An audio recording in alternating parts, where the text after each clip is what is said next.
You're listening to Good Fit, Poor Fit, a podcast that explores the interaction between people, design, and activity. Good Fit, Poor Fit is part of the Universal Design Project, a nonprofit organization with a vision for every community across the USA to have a surplus of homes and opportunities for social participation that are universally and financially accessible. Learn more at universaldesign.org. Hi, listeners. I'm glad to have you back for another episode in our Candid Conversation series, in which we hear from some people who were interviewed a while back about design and disability. Lauren and Sally have been combing through these interviews and have been creating podcasts based on themes that were common between a lot of our participants. Lauren, why don't you introduce us to what we're going to chat about today? If you've tuned in to some of our more recent podcasts, you will have noticed that we are incorporating some sound bites from the Universal Design Project interviews from 2017 and 2018, which are available to listen to in their entirety on YouTube, and you can find these in the link in our show notes. But before we get into today's topics, I want to share about a concept you may have come across on your journey to finding out about universal design or the Universal Design Project. And this term is visitability. Visitability is defined as a home construction movement for the building of all new homes with specific features that can make the home easier for those with a mobility impairment to live in and visit. The three main criteria for visitability are inclusion of a zero-step entrance, doors with 32-inch clear passage spaces, and at least one bedroom and bathroom on the main floor that is accessible by a wheelchair. Of course, when correctly building a universally designed home, a home would include these three aspects, along with so many other components that are accessible not only to someone with a mobility impairment, but are also functional for all people to the greatest extent possible. If you think your home could be accessible for anyone to visit for the day, listen close and you may be surprised at the extent of planning and consideration that many people have to take before entering a new environment. Yes, Lauren, what a good call to action for our listeners to think through as they're considering maybe having family or friends over, and if they're curious if their current space is visitable or maybe even universal. There is a lot to consider for sure in making an entire home universal, but designing for visitability definitely has many social benefits for making your home welcoming to others.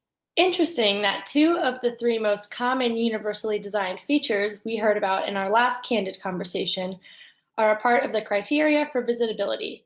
This just shows how truly important these design features are and how wide doorways and first floor bedrooms and bathrooms are beneficial for all people navigating through the home environment, not just those with disabilities. But let's get started with our visitability conversation. Lauren, could you please lead us off with the first criteria, which is a zero-step entrance? When it comes to front entrances, Don and Donna Shiplet discuss the issue of visiting homes that don't have accessible entrances and the social gatherings this can cause them to miss out on. Donna is able to bring her portable ramp to enter some homes, but they discuss the difficulty and safety concern they are often presented with when attempting to navigate front entrances. Every time you agree to do something or want to do something. Sure, it's like you have your three to five questions that you checklist. exactly. And people don't understand, particularly in private homes. They'll say, "Well, there's only one step." Yeah. Oh, you can get in here. You can get in my bathroom. There aren't any steps, and then you get there, and there are two steps. And yes, you can use your ramp, but the ramp can have an angle that makes it impractical, particularly coming out. Unsafe coming out. Oh my goodness. Mm-hmm. So it's people just really don't understand. This also reminds me of another segment of Max and Joe's interview, who we'll talk about them a little bit more later in this episode too. But they describe having to basically go and do a ton of research on a home before going to visit. They, like Don and Donna, have purchased metal ramps of different lengths to carry around in their vans just to make sure they have the tools they need to visit someone, because you don't know if the person you're going to visit has 1, 2, or 5 steps to navigate. What a chore. I know we oftentimes get onto Google Maps and we do the Earth view, and we can look to see if homes have any steps before we go see them in person. We also have often done a drive by to go and look before going to visit, but oftentimes calling people or having them send you a picture of their entrance is helpful too. But this goes to show there's a lot of work that goes into visiting other people's homes. Those are some great ideas, Sarah. Although you are quite resourceful, it's still a bummer that you, Scott, and others like Don and Donna have to plan so far ahead just to know if you will be able to even enter a home. I have been thinking quite a lot about front entrances, specifically stairs, and how this one simple feature can make it impossible for someone to visit a home. During the last week or so, while walking around my neighborhood, I have not been able to stop noticing that almost every house has a front doorstep or some type of threshold to cross over. This was never something that I noticed before because, at least in my neighborhood, having a front porch with steps or even just a small front doorstep is the norm. So it's just something that I'm used to seeing in terms of home design. I find it so interesting that this is the norm, even though a front doorstep can be such a barrier for someone just to get into their own home or the home of a friend or family member. We heard from some of our interview subjects in our temporary disability episode about how even just those two small steps to get into your home can be such a challenge.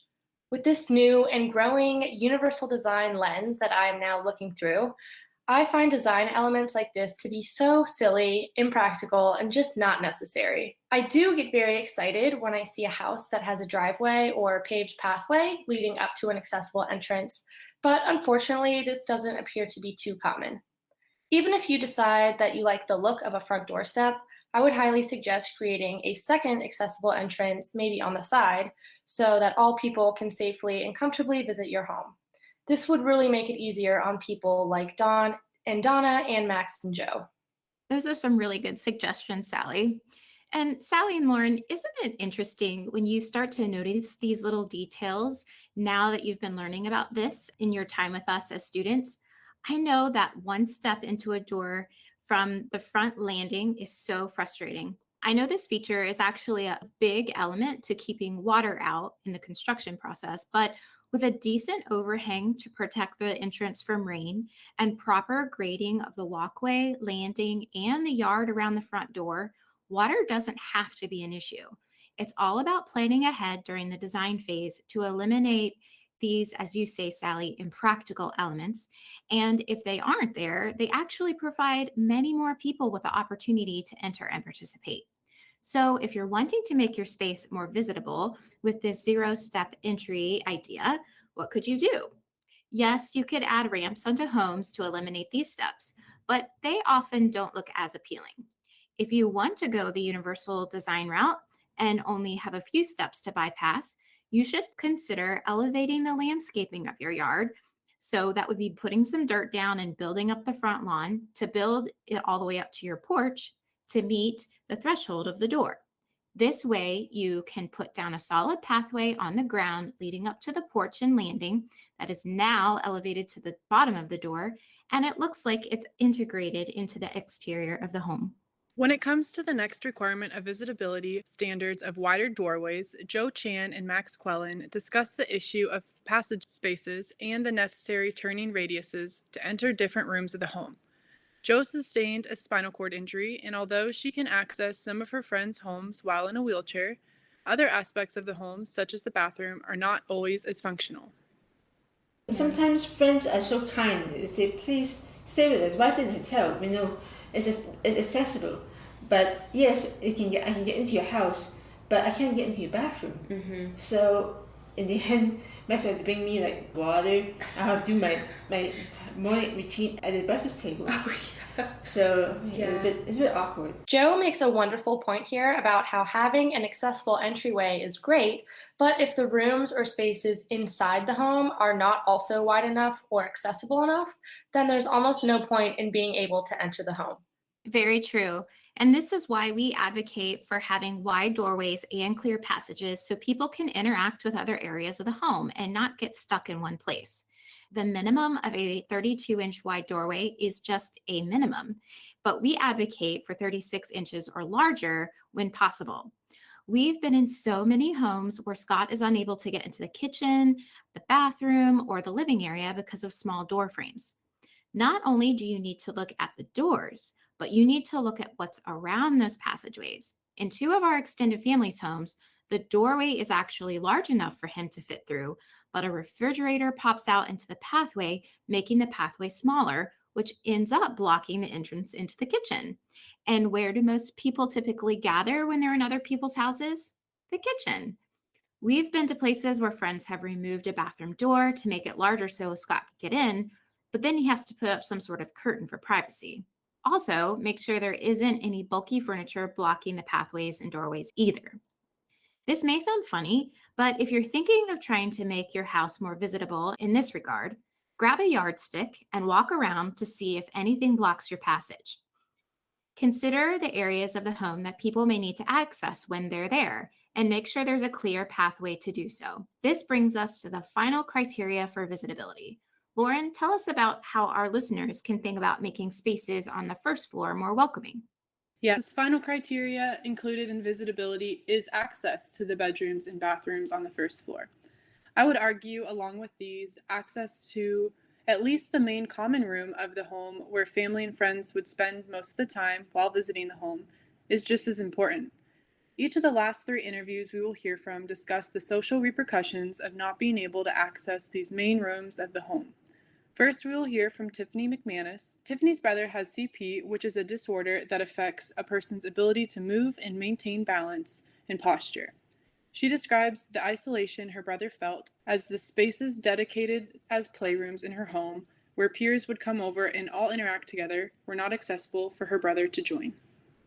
I know not everybody could have this, but it would be kind of nice if there was like some sort of lift so that he could have went down in the basement sometimes to be with it. Like if, like my mom babysat, so a lot of times us kids would go downstairs to play. So then, you know, he would be kind of by himself watching TV or whatever. Sure. So I'm sure he would have liked to come downstairs and hang out with us. Yeah. He loved watching other kids run around and interact and stuff. So, so like either some sort of lift, or maybe we could have gotten one of those little seats that moves up and down the stairs.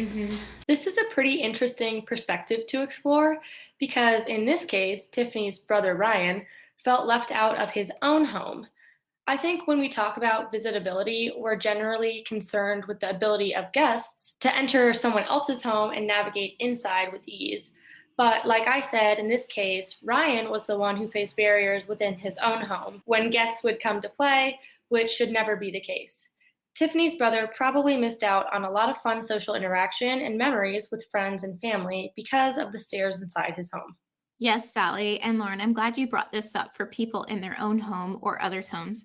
This is so important. How frustrating is it to have to be isolated from the rest of your family because of the environment? Oftentimes people put a nice TV room downstairs, or people gather to play games, and these spaces are usually on other areas of the home. And like you said, people get left out because of the steps. I know Scott feels that often, especially when we visit others and there are people gathering on multiple levels of the home. Most people can freely navigate up and down the stairs to mingle, to get different snacks in different rooms, but oftentimes he just feels stuck because he can't easily navigate those level changes without help. And he really doesn't like being carried from floor to floor. Yeah, I can't imagine anybody wanting to have to be carried floor to floor just to join in with everybody else in the family room.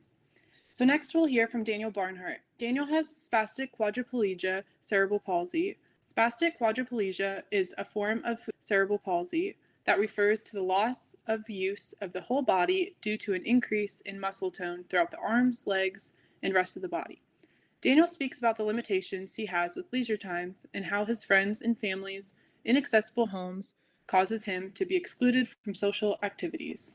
But I would say one thing that really affects me in regard to leisure time is like I don't really get invited to anybody's house. It's always me and my family, because it's like the people's houses, like they, like you said, the chats, like they have chats and they're not they're not wide enough in their house. Their house is not accommodating, and even if it is, people don't know how to deal with me. Right. So I never, like, I very rarely go to people's houses, except like family friends, or occasionally, if I'm lucky, I go to like, you know, I'll go out to like a frat party, but like that's very rare. Like I basically like stay at my own house because the houses are not handicap accessible. Right. Yeah, and I think that's a big issue because you want to be involved and you want to go over and visit other people, but you can't if there's no way to get in. And most houses that you would visit these days don't have those features. So. I mean, I have a footchair, but I help with like people don't want to push me like up 1,000 steps. Daniel was 24 when this interview was done, and listening to this now as a 24-year-old myself, it really gets me thinking how isolating that must be. At this stage of life where a lot of 24-year-olds are out of their parents' houses, or at least have more freedom in the home they're in, but also may not yet have a family of their own. It really is a time in life that I feel like a good amount of time is spent at friends' homes, whether it's school or studying related, for a house party, or just gathering to watch a football game or the latest episode of The Bachelor. I would hate not being able to visit friends' homes and purposely being left out of social situations because friends knew I wouldn't be able to functionally navigate into and around their home. I couldn't agree more, Lauren. I am also 24, and hearing Daniel mention how it's rare that he gets to go to a girl's house or a frat party actually really resonated with me as I graduated college just a few years ago. Socialization is possibly one of the most valuable occupations, especially for those in the emerging adulthood developmental period. Young adults learn so much from their social surroundings and their encounters with peers. These social interactions help young adults develop their communication skills, their emotional intelligence, their ability to network professionally, and just to help them feel connected with others and like they belong. We all need that because we were all born as social beings. The last interviewees we will hear from today are Mike and Dana Ritter. Dana, along with her husband Mike, who sustained a spinal cord injury in 1994, provide the perspective of a married couple who enjoy participating in church small groups and visiting family for the holidays. Mike and Dana describe the isolation they feel while attempting to visit friends and family. I would say just being able to get into other people's houses. Yes. You know, for example, we're really active. Yeah. That's okay. Yeah. Let me be truthful here. We're kind of active in our church. But we would really enjoy being a part of a small group, right? Well, that typically is going to be at someone's house. Mm-hmm. And no matter what house that is, it's almost 100% chance that we can't get in. Mm-hmm. Unless it is in an apartment or it meets at like a Panera. Sure. Or we host it at our house. Right. Like that actually is the only 100% way that we know that we could actually go to the group is if we just host it ourselves. Yeah. Well, guess what? We're tired. Mm-hmm. Yeah. You know? That's why we host ours. And we're at our uh-huh. house a lot. Right? Yeah. And so that is something that is really frustrating for us because we just literally can't go there. Mm-hmm. And so housing, other people's housing mm-hmm. is a big deal. And, you know, like visiting family, going on family vacations with, you know, the rest of our people, just being able to get in and out of places, that would be a really big game changer for it. And I think especially when I just keep coming back to this idea of like a church home group, you know, you're typically stepping a little bit out of your comfort zone anyway, going to someone's house that you don't know. And then it's like, for me, thinking about the drama that is involved in like, you know, are we gonna have to pick him up out of, and somebody's gonna have to hold him and carry him, and someone's gonna have to hold the door. Now we're gonna have everybody that's inside eating dinner is gonna have to stop what they're doing, come out here, make a scene. Right? Yeah. He may or may not be dropped, right? Right. And that for me, like my anxiety level just goes up. And then after he's in the door, then it's like, okay, all right, he can't get in the bathroom, he can't get in the kitchen. I need to get his plate. Yes. I've got to da-da-da-da. So then it's like, I finally sit down. I'm like, oh, hi. Right, I'm finally. Hello. And then I'm thinking about the exit strategy, right? Like, we're going to leave, and it's getting dark, and I don't know what's going on with the steps, and oh, the van is like, I'm going to have to pull it around. So then we're not going to go. Right. Right. It's just, so then we don't have any friends, you know? And I think that is really hard. And also, I think that, you know, I can't say that this has definitely happened, that any of our friends have, like, excluded us for any reason. But it is kind of a lot. Yeah. You know? Yeah, it's kind of a lot to deal with. And, you know, you might just do it once. Yeah, no, we've had friends where we now just plan to eat out somewhere with them. They have a few children, and our place isn't that big, and so it's hard for them to come to our place because we don't have a lot of room. And it's hard for us to go to their place because there are 8 steps to get in. I mean, we tried it; it wasn't that great.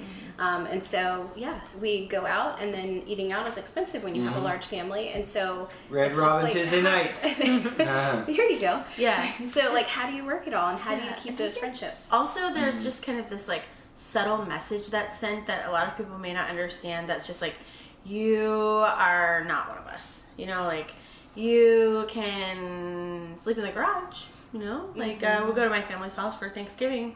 It'll be fun. You know, we'll all come down to the man cave. Oh, okay. Like, you know, and then like we're gonna call it a night, and we're gonna sleep on the futon in the man cave, and like my whole family is still gonna be up for hours upstairs in the kitchen, and we're not there. So it's like, we are part of the family, but then because of that barrier, we can only get so far. And I think just that subtle message over time, it really is, it's hard on relationships. Mike and Dana's interview is a good one to end on, in my opinion, because they really capture the extent of planning, frustration, and, as Dana says, drama involved in trying to visit a new friend's home or trying to be involved in family activities while being isolated into the accessible rooms or room of the home. Yes, they are so real in sharing the frustrations of this. I agree. You should listen in on their interview because they're a really great couple. And they also talk a little bit more about the heart of this topic for the first floor bedroom and bathroom. And I would argue that it's not just that these places exist, but that they're actually functional. You can say, oh, we're good to go. We have a main floor bedroom and bathroom. But if there's not enough floor space in that bathroom for someone in a wheelchair to go inside and turn around, it's not going to work well. If there's not enough room beside the bed for someone to get in, it's not going to work well. And in the bathroom, if somebody can't enter and shut the door, that's a problem. If someone can't access the shower, that's really not ideal either. If your toilet is in its own little room with a door to enter or shoved between some cabinets and a tub, that's not going to work well either. That's why it's so important to connect with an occupational therapist who has the experience with how people move and use spaces and different equipment and with different abilities to make sure the space is actually usable. So reach out to us or some other OTs for some input. Well said, Sarah. Before working with the Universal Design Project, for me, the concept of knowing I one day will need an accessible home that is more functional as I age or encounter a health issue that alters the way I live my life was one thing. And what may be the case for other people as well, this is something I feel as though it may be easy to put off in our minds as I want a universally accessible home before I need a universally accessible home, but later. However, it's a whole different thing for me to listen to these interviews and how each person describes their experience and extent of isolation others' inaccessible homes cause. I never want someone to feel as though I'm excluding them because I live in a place that I know does not accommodate their needs. This new perspective fills me with a feeling of urgency for the work that the Universal Design Project is doing to create communities with an abundance of universally accessible housing. This is so exciting for me to hear you say this, Lauren. And honestly, I agree with what you're saying and how you're learning through these stories that have been shared. I don't think people are intentionally trying to exclude others from their home, but many who have never had an illness or injury themselves, or maybe don't know many people that do, wouldn't even think about the design of an environment impacting somebody's ability to use it. So I'm glad that as you've worked on content for our podcast and listened to these stories, you are able to, as a student, to advocate for these concepts, as well as advocate it for those as you go into being a professional OT. And one last thought for me, I can't tell you how many times many of my friends have said during their home buying searches that they are wanting to make sure they have an easy home for us to visit. And they add some of these visitability criteria into their wish list when they're looking to buy. But what is unfortunate is that even though they're looking for these visitability features, they're not actually in many of the homes they're looking to buy. They're not out there, which means we have more work to do, Good Fit, Poor Fit listeners. Share with your friends and family that these aren't just good ideas, but they're life-giving and reduce frustrations for homeowners and their guests. Don't take our word for it. These candid conversations with some of our friends with disabilities are echoing the same point. Very true, and that's why I'm so glad we're doing this series. I also want to add one more closing thought, and that is that designing a home with visibility in mind may make it easier for you to rent your home or sell it when it's time. In our summer vacation podcast, we talk about how finding accessible rental homes is near impossible. A universally designed home would not only be functional for you, your family, friends, and neighbors, but it would also be a great option for those looking for a vacation rental or long-term place to stay. If I could guess, this home would be snatched up in the blink of an eye because the supply of accessible homes is so much lower than the demand. Basically, when building a house with the principles of universal design in mind, you open up your home to so many potential visitors, some of whom may even pay you for their stay. Really good point, Sally. This is why we do what we do at the Universal Design Project, to make sure we're designing homes that have these features and more into the plan from the start. Because whether you're making your home welcoming to others or for yourself, we need to see more of this in our communities. Well put, Sarah.